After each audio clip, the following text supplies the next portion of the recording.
Welcome to another Prince August Toy Soldier Factory demonstration. How to paint a figure. First, brush the figure with a light metal brush to scratch the areas you're going to glue. Then apply the glue onto the arms and hold them tightly to the slots. You can also apply it to all the accessories like the sword. Super glue is ideal for this scenario.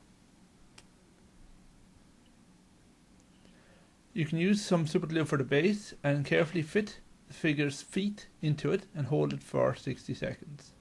Then use some wood glue to temporarily glue the figure to an old board so we can spray the figure. It's very important that the figure is secure so it doesn't fall over and you don't have to hold it when spraying. Now shake the can carefully and spray outside or where you have good ventilation. Good even spray all the way around is very important. This allows the paint that you're going to add next to stay on. We're using model acrylic paint from Vallejo. Putting black on first on the body armor and the helmet. This is important to make sure that the paint is even and smooth all the way around that part of the figure.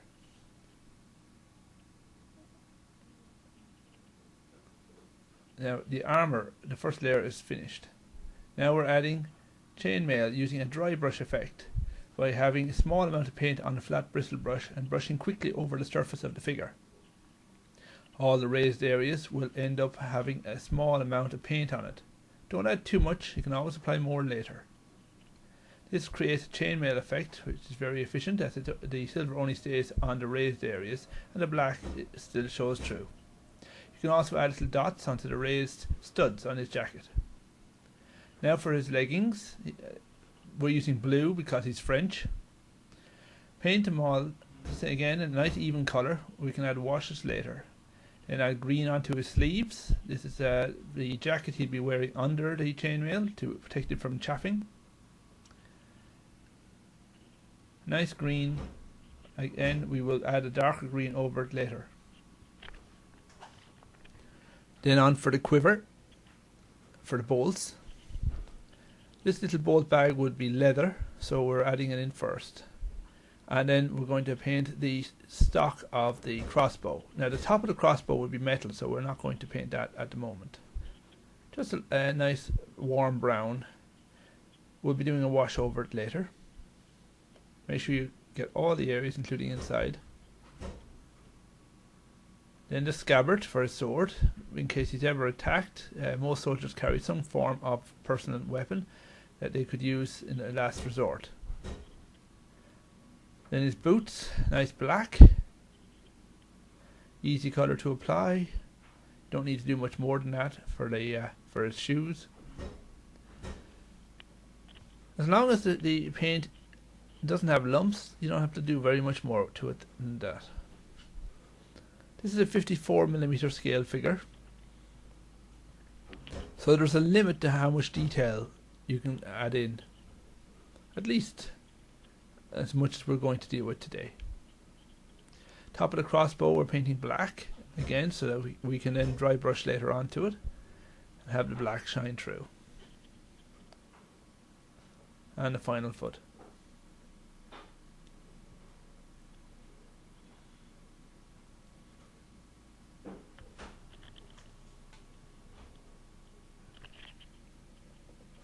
Don't worry if you go slightly outside the lines, you can always paint over the areas again. That's the advantage of acrylic. Acrylic paint dries so fast that you can paint over it in a matter of minutes.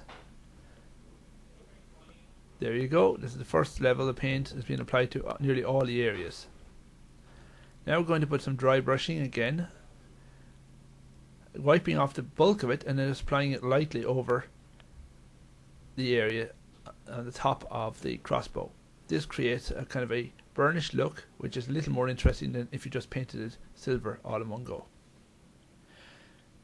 Dry brushing can be used for all sorts of techniques, including for robes and for other raised surfaces. Then you can use washes, which is a more liquidy form of the acrylic. If you use a darker colour, you can have it so that it stays in the creases of his leggings. So you have the dark folds around his knees and around his waist. while the light part would still shine through. And again with the stock, it gives a kind of a wood grain effect, much more luminous than just painting it one colour. And now for the bolt bag, create a kind of a wooden or a leather base, and that's that part finished.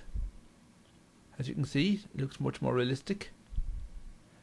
And now we're moving on to the finer details, like the hilt of his sword, where we're painting silver. You don't have to do too much with this. Just make sure you fill in all the remaining details there.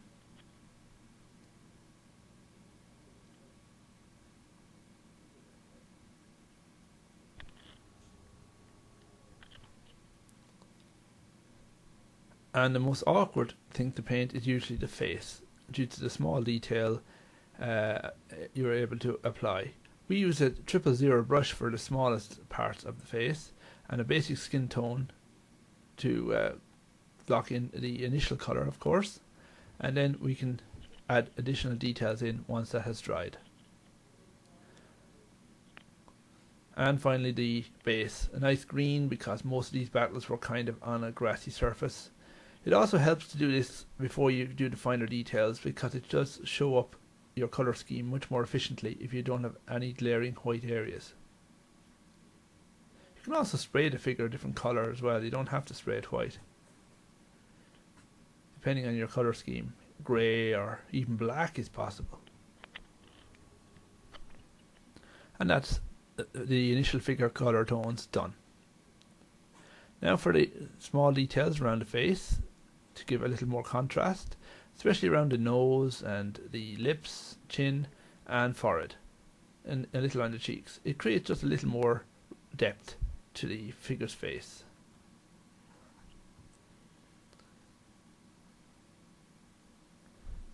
And then finally, the eyes. Now the eyes are often controversial. Some people paint the eyes white first and then a dot for the pupil.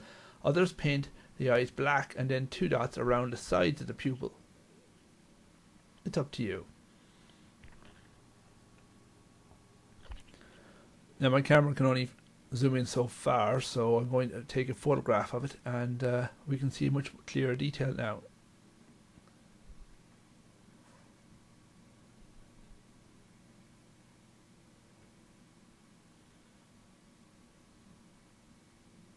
There you go.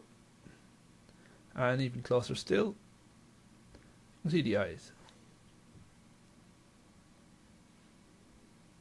Now we're doing the dry brushing I'd mentioned with an old brush. Always keep your brushes, even the ones that have seen better days.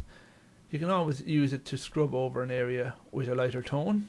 It's certainly not advisable to use a new brush doing this, because it does wreck the brush. So yeah, keep all your old brushes. Just dab it over. Again, don't worry too much. He's got black boots. If a drop of green lands on them, you can always paint over them.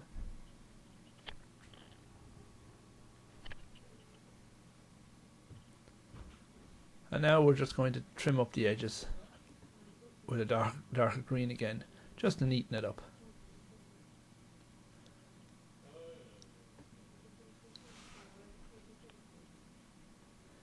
And there we go. The figure is now complete. You can see the detail on the figure from dry brushing, and the figure looks pretty much like the picture that we started with. A French crossbowman ready for battle. Thank you for looking at Prince August Toy Soldier Factory's demonstration. You can get more information from our website at www.princeaugust.ie or email us at info@princeaugust.ie. Thank you very much.